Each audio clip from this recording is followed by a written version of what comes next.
और कांग्रेस की तरफ से मृणाल पंत हमारे साथ जुड़ गए हैं। बहुत स्वागत है मृणाल जी आपका न्यूज़ 24 मध्य प्रदेश छत्तीसगढ़ पर। जी मृणाल जी, लगातार बीजेपी आगे चल रही है और तमाम ऐसी तस्वीरें भी सामने आई जो कि बीजेपी जश्न मनाती हुई दिखाई दे रही है जीत की वजह से, क्या कहेंगे सर? ये चुनाव कोई सा भी हो तो किसी को हारना पड़ता है और किसी को जीतना पड़ता है। सभी दलों के जीते हुए प्रत्याशियों को मैं हार्दिक बधाई देता हूं, शुभकामनाएं देता हूं और उम्मीद करता हूं कि जनता ने जो विश्वास उनके ऊपर व्यक्त किया है उसके अनुरूप शहर सरकार चलाते हुए वो जनता की सेवा करेंगे। अभी पूरी तरह से मध्य प्रदेश के परिणाम नहीं आए हैं। पिछली बार की तुलना में देखें तो कांग्रेस पार्टी ने कई स्थानों पर पिछली बार से ज्यादा बेहतर प्रदर्शन किया है। जो 11 बड़ी महानगर पालिका है जिसके चुनाव परिणाम आ रहे हैं उसमें 3 पर हम आगे हैं, 1 पर एक अन्य विपक्षी दल आगे है। और ये साफ दिखाता है कि जो रुझान पिछली बार 11 से 11 का भारतीय जनता पार्टी के पक्ष में था, मध्य प्रदेश की जनता ने वो वातावरण बदला है और 11 में से 4 पे विपक्षी दल जिनमें से 3 पर कांग्रेस आगे है वो विजय की ओर आगे बढ़ रहा है। बिल्कुल, यानी कि संतुष्ट हैं इस बार की खाता कांग्रेस ने कहीं ना कहीं खोल दिया है। संतुष्ट तो नहीं कहा जाएगा क्योंकि हमें इससे ज्यादा की उम्मीद थी। बड़ी महानगर पालिकाओं में भी इससे ज्यादा की उम्मीद थी, नगर पालिकाओं में भी इससे ज्यादा की उम्मीद थी। हालांकि कुछ नगर पालिकाओं में बहुत अच्छे परिणाम हमारे पक्ष में आए हैं, फिर भी एक प्रमुख राजनीतिक दल मध्य प्रदेश का होने के नाते हम उम्मीद कर रहे थे कि मध्य प्रदेश की जनता हमें और ज्यादा स्नेह और आशीर्वाद देगी। हालांकि कांग्रेस पार्टी को आशीर्वाद देते हुए मतदाताओं ने वोट परसेंटेज तो कांग्रेस का बढ़ाया है, भारतीय जनता पार्टी का वोट परसेंटेज घटा है, लेकिन फिर भी जिस संख्या में हम जीतने की उम्मीद कर रहे थे अभी तक के जो परिणाम आए हैं वो उससे थोड़ा सा कम है। हम महानगर पालिका में भी कम से कम 4 से 5 जगह जीतने की उम्मीद लगाए बैठे थे, लेकिन अभी की स्थिति में हम 3 जीतते हुए देख रहे हैं। देखते हैं अंतिम परिणाम आने तक क्या परिस्थिति बनती है। बिल्कुल, 3:30 बजे से समय ज्यादा हो गया है मृणाल जी, लेकिन क्या उम्मीद है आपको कि आगे जाकर जैसे जैसे समय बीतेगा वैसे कहीं बाजी ना पलट जाए, ऐसा कुछ देखकर चल रहे हैं क्या आप? कुछ नगर पालिकाओं में हार जीत का जो अंतर है वो बहुत ही कम है और 1 या 2 महानगर पालिका ऐसी हैं जिसमें बदलाव की संभावना आखिर समय तक हो सकती है। जहां निर्णायक बढ़त अलग अलग पार्टियों ने ले ली है वहां तो मैं परिवर्तन की उम्मीद नहीं करता, लेकिन जहां मार्जिन 5000 से कम वोट का है वहां अभी भी संभावनाएं हैं कि परिणाम कुछ बदले जा सकते हैं। बिल्कुल, लेकिन क्या कहेंगे, कहीं ना कहीं कांग्रेस की तरफ से इसमें चूक हुई, इस वजह से कांग्रेस के आ चुकी लगातार यहाँ पर ये कहा जा रहा था कमलनाथ की तरफ से भी जब लगातार रैलियां की गई तो पूर्व सीएम की तरफ से जरूर कहा गया कि नहीं इस बार जो जीत है वो दर्ज की जाएगी और कांग्रेस लगातार जीतेगी, कांग्रेस जीत दर्ज करती हुई दिखाई देगी। उसमें चूक हुई या फिर कहीं तो और हम दर्ज कर ही रहे हैं। देखिए पिछली बार की तुलना में आप देखेंगे 16 की 16 नगर पालिकाएं भारतीय जनता पार्टी के पास थी। 18 साल तक मध्य प्रदेश में उनकी सरकार थी और एक ऐसा दौर था जब पूरी नगर पालिका उनके पास थी, फिर भी जो विधानसभा के चुनाव हुए उसमें कांग्रेस पार्टी की सरकार बनी। अब उस परिणाम को इस परिणाम से तुलना करें तो अगर हम 3 दिख रहे हैं और भारतीय जनता पार्टी 4 हारती हुई दिखाई दे रही है, ये स्पष्ट संकेत है कि मध्य प्रदेश की जनता एक बदलाव चाहती है। बदलाव भले ही उस स्तर का नहीं है जिस स्तर की हम उम्मीद कर रहे थे, लेकिन ये फिर भी एक बहुत बड़ा बदलाव है। इसलिए कि आप शहर सरकार के पिछले चुनाव के परिणामों को भी देखेंगे तो जब से शहर सरकार प्रारंभ हुई है तब से कांग्रेस पार्टी के पास पूरे मध्य प्रदेश की जितनी महानगर पालिका हुई हैं वो सारे चुनाव मिला के भी हम 10 से ज्यादा बार नहीं जीते। उसकी तुलना में इस बार अगर हम 3 जीते हैं तो ये बहुत अच्छी शुरुआत है और अगले विधानसभा चुनाव में इसका जो परिणाम रहेगा वो 150 से ज्यादा विधानसभा सीटों में परिवर्तित होता हुआ दिखाई देगा। यानी कि ये आप दावा कर रहे हैं, बिल्कुल बिल्कुल मृणाल जी ये दावा कर रहे हैं क्योंकि ये जो चुनाव है जी आप कंप्लीट करिएगा, लेकिन ये जो चुनाव है उसको 2023 का सेमीफाइनल जरूर यहाँ पर कहा जा रहा है और कांग्रेस ने कहीं ना कहीं खाता जरूर इसमें खोल दिया है। 2014 के अगर हम बात करें चुनावों के मुकाबले तो कांग्रेस की यहाँ पर जीत हम मान के चलें इसको? नहीं, हम इसे जीत तो नहीं मानेंगे क्योंकि ये सेमीफाइनल था। असली मुकाबला तो अगला विधानसभा चुनाव है, लेकिन हमारी तैयारी इस दृष्टि से और परिपक्व हो गई है कि ये चुनाव हमने केवल भारतीय जनता पार्टी के साथ नहीं लड़ा, ये चुनाव हमने भारतीय जनता पार्टी के साथ भी लड़ा, पुलिस के साथ भी लड़ा, प्रशासन के साथ भी लड़ा और अलग अलग जगह पर जो निर्वाचन आयोग द्वारा भारतीय जनता पार्टी के दबाव में उनके पक्ष में काम किया जा रहा था उनके साथ भी लड़ा। आप इंदौर की घटना देखें जिसमें हमारे विजयी हुए प्रत्याशी राजू भदौरिया के ऊपर 307 के 3 प्रकरण लगाए गए हैं। टीकमगढ़ की घटना देखें, किसी को खरोच नहीं लगे लेकिन कांग्रेस के नेताओं को जेल में बंद किया गया, 307 के प्रकरण उन पर लगाए गए।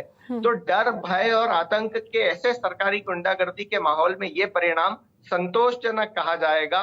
कांग्रेस का कार्यकर्ता पस्त नहीं हुआ है, मुस्तैदी से चुनाव लड़ रहा है और भारतीय जनता पार्टी के खिलाफ डट के मध्य प्रदेश की आम जनता की आवाज उठा रहा है। ये अपने आप में बड़ी बात। बिल्कुल, लेकिन बीजेपी के चूंकि शुरुआती जो रुझान सामने आना शुरू हुए उसके बाद से बीजेपी की तरफ से ये जरूर कहना शुरू हुआ कि कई जगह तस्वीरें ऐसी भी सामने आई जहां पर कांग्रेस ने धांधली का आरोप लगाया। तो बीजेपी ने कहा कि कांग्रेस को हार का सामना ना करना पड़े, इसलिए वजह से पहले से ही इस बात की जो तैयारी है वो कर ली गई है। कांग्रेस के प्रत्याशी इंदौर में महापौर पद के संजय शुक्ला, उनको काउंटिंग शुरू हुई तो अंदर नहीं जाने दिया।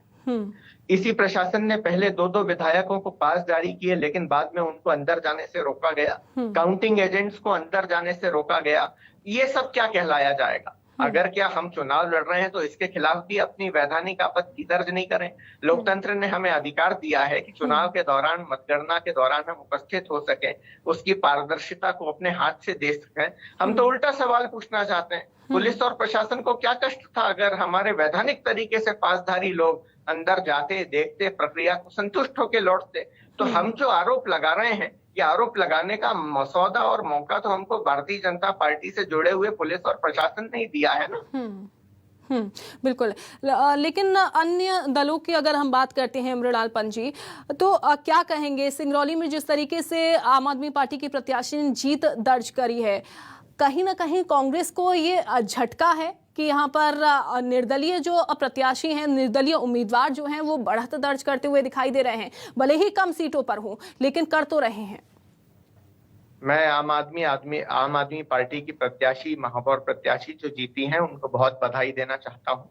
ये 2-3 बातें इसमें महत्वपूर्ण। सबसे पहली बात तो ये कि उनकी जीत इस बात को इंगित करती है कि पिछली नगर पालिका की परिषद जो भारतीय जनता पार्टी की थी उससे सिंगरौली की जनता बेतरह उब गई थी, परिवर्तन करना चाहती थी और उन्होंने एक नए चेहरे को मौका दिया। लेकिन ये जीत आम आदमी पार्टी की जीत उतनी नहीं है जितनी वहां की महापौर प्रत्याशी की स्वयं व्यक्तिगत जीत है।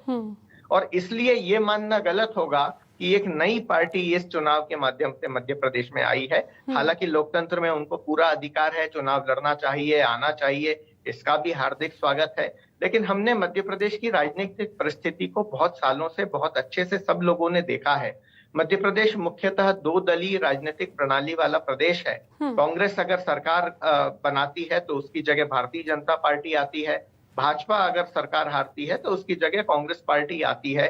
तीसरे दलों की यहाँ कोई गुंजाइश नहीं है। सपा और बसपा जैसी पार्टियां भी आई, सांसद भी जीते, कई बार तो दर्जन के आसपास तक उनके। ठीक है, आपके पास मैं लौटूंगी। बीजेपी की तरफ से धैर्यवर्धन सिंह हमारे साथ जुड़ गए हैं। सर, बहुत स्वागत है सबसे पहले तो आपका न्यूज़ 24 मध्य प्रदेश छत्तीसगढ़ पर। लेकिन जैसे बीजेपी जीत दर्ज करती हुई दिखाई दे रही है, जो रुझान सामने आए, कई जगह पर जीत भी हुई प्रत्याशियों की, क्या कहेंगे सर? भारतीय जनता पार्टी की जीत सुनिश्चित थी। नगर निगम के चुनावों में नगरीय क्षेत्र की जनता का हम पर पूरा आशीर्वाद सदैव से रहा है।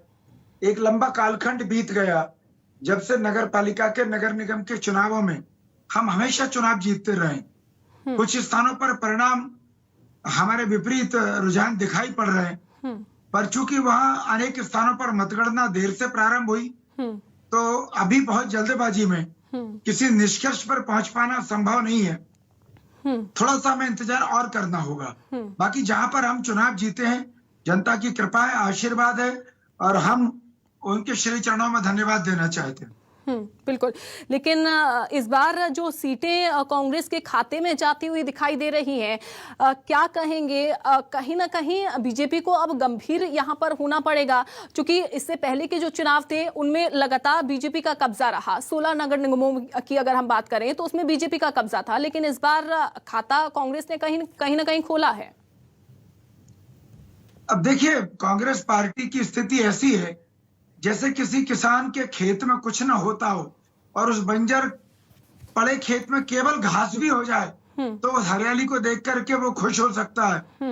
वही स्थिति कांग्रेस पार्टी की है। या तो कांग्रेस पार्टी अपना एजेंडा स्पष्ट करे कि वो केवल 4 सीटें मिल जाए उसके लिए चुनाव लड़ रही थी। हम तो 16 की 16 सीट के लिए चुनाव लड़ रहे थे। क्या कांग्रेस पार्टी इन्हीं 3-4 सीटों के लिए चुनाव लड़ रही थी? ये भी तो 16 की 16 सीटों के लिए चुनाव लड़ रहे थे। तो 3-4 सीटों पे अगर प्रथम दृष्टया बढ़त दिखाई पड़ रही है तो इसमें इतना खुश होने की बात क्या है?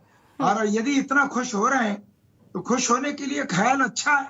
मैं भी बधाई देता हूँ कि चलिए आपको कम से कम कुछ तो मिला। ठीक है मृणाल जी, जवाब मैं आपसे लेना चाहूंगी क्योंकि बीजेपी की तरफ से कहा, जैसा कि धैर्यवर्धन सिंह जी ने भी कहा, इससे पहले और भी जो प्रवक्ता जुड़े हमारे साथ उन्होंने भी कहा कि इतना जल्दी खुश होने की क्या जरूरत है। अगर भारतीय जनता पार्टी को इसमें खुशी महसूस हो रही है कि अभी तक के आए रुझान जो लगभग एक परिपक्वता ले चुके हैं उसमें 4 जगह भारतीय जनता पार्टी हार रही है, तो मुझे भी उनकी इस खुशी में बेहद खुशी है। अगर भारतीय जनता पार्टी को इसमें खुशी है कि ग्वालियर जैसे महानगर में जहां ज्योतिरादित्य सिंधिया जी जैसा उनका बड़े कद का नेता है, जहां से उनके पूर्व प्रदेश अध्यक्ष नरेंद्र तोमर जी आते हैं, वहां से भारतीय जनता पार्टी हार रही है और इसमें हमारे साथ साथ उन्हें भी खुशी है, तो मैं उनकी खुशी में हम भी शामिल हैं। अगर भारतीय जनता पार्टी को इसमें प्रसन्नता है कि गुना में वो हार रहे हैं, कई नगर पालिकाएं ऐसी रही हैं जहां उनके 1-2 पार्षद आए हैं, इस प्रसन्नता में वो प्रसन्न है तो हम भी उस प्रसन्नता में शामिल हैं। हमने गंभीरता से चुनाव लड़ा है, हम इससे और ज्यादा की उम्मीद करते थे, लेकिन जनता ने हमें जो आशीर्वाद दिया है इसके लिए भी हम उनके ऋणी हैं, उनका धन्यवाद देना चाहते हैं। ये जरूर है कि जितनी हमें उम्मीद थी उसके आसपास सीटें नहीं आई हैं, लेकिन जो सीटें आई हैं खासतौर पर महानगर पालिका में, ये भी पहले के चुनावों में हमारे पास नहीं थी। इसका मतलब जनता ने हमें पहले से बहुत ज्यादा दिया है और पहले से जो ज्यादा दिया है भले ही वो हमारी उम्मीद के अनुरूप नहीं है, हम उसके लिए धन्यवाद करते हैं। बिल्कुल, जहां हम नहीं भी जीत पाए, बुरहानपुर केवल 500 वोट का अंतर है। ऐसा नहीं कि चुनाव में कोई कमी रह गई। या अब उज्जैन के चुनाव को देखिए, निकट का माहौल है, अभी भी प्रतिस्पर्धा है, कड़ी टक्कर है, तो इसका मतलब ये नहीं कहा जा सकता कि चुनाव में कांग्रेस पार्टी की गंभीरता में कोई कमी रही। हमारे नेता ने बहुत अच्छा मार्गदर्शन और संयोजन किया है और हमें जो वोट मिले हैं उसमें कमलनाथ जी की 1.5 साल की सरकार की एक सकारात्मक छवि लोगों के बीच में बनी है, उसकी भी एक बड़ी अहम भूमिका है। बिल्कुल, कहीं ना कहीं चूंकि तस्वीर जो है वो साफ होती जा रही है मृणाल जी, और आगे चूंकि अब शाम जैसे जैसे होती जाएगी तस्वीर और ज्यादा क्लियर होती चली जाएगी, लेकिन कहीं ना कहीं कांग्रेस मुद्दों को उठाने में कामयाब रही जिसकी वजह से जनता ने विश्वास थोड़ा सा कांग्रेस पर दिखा दिया। हाँ, हमने मुद्दे जनता के उठाए हैं और ये स्थानीय, क्योंकि शहर सरकार का चुनाव था तो स्थानीय मुद्दों को, स्थानीय चेहरों को हमने प्रमुखता दी। हमने उनको कांग्रेस की सरकार के किए हुए कामों की याद दिलाने के साथ साथ भारतीय जनता पार्टी की जो अव्यवस्थाएं थी शहरी सरकार में उसकी भी याद दिलाई। लेकिन अंततः हमको इस बात को भी समझना पड़ेगा कि शहर सरकार के चुनाव में भी भारतीय जनता पार्टी ने ध्रुवीकरण का सहारा लिया। शहर सरकार के चुनाव में भी भारतीय जनता पार्टी ने कोशिश की कि मूल मुद्दों से किसी तरह से चुनाव का ध्यान हटाया जाए। शहर सरकार के चुनाव में भी भारतीय जनता पार्टी ने ऐसे उम्मीदवारों को उतारा जिनकी अपराधी छवि थी, जो डर और आतंक के बल पर लोगों के वोट लिए जाएं। इन सब तमाम चीजों के पास भी उनके पास जो वृहद धन तंत्र है, जो वृहद प्रशासन की मशीनरी है, उस सबका प्रयोग करते हुए भारतीय जनता पार्टी ने चुनाव लड़ा। और इन सबका एक कारण, ये सम्मिलित परिणाम ये रहा कि हम इससे ज्यादा भी जहां अच्छे परिणाम की उम्मीद कर रहे थे उसमें थोड़ी सी कमी है, लेकिन कांग्रेस का प्रदर्शन पहले से बहुत बेहतर है। हमारा वोट परसेंटेज कई गुना बढ़ा है। जो है जैसे जैसे शाम होती जाएगी वो क्लियर होती चली जाएगी और किसके खाते में कितनी सीटें गई हैं वो भी क्लियर हो जाएगा। बहुत शुक्रिया मृणाल जी, जानकारी यहाँ पर आपने तमाम इतनी सारी दी और साथ ही साथ समय भी दिया न्यूज़ 24 मध्य प्रदेश छत्तीसगढ़ को। धैर्यवर्धन सिंह हमारे साथ जुड़े बीजेपी की तरफ से, सर आपका भी बहुत शुक्रिया।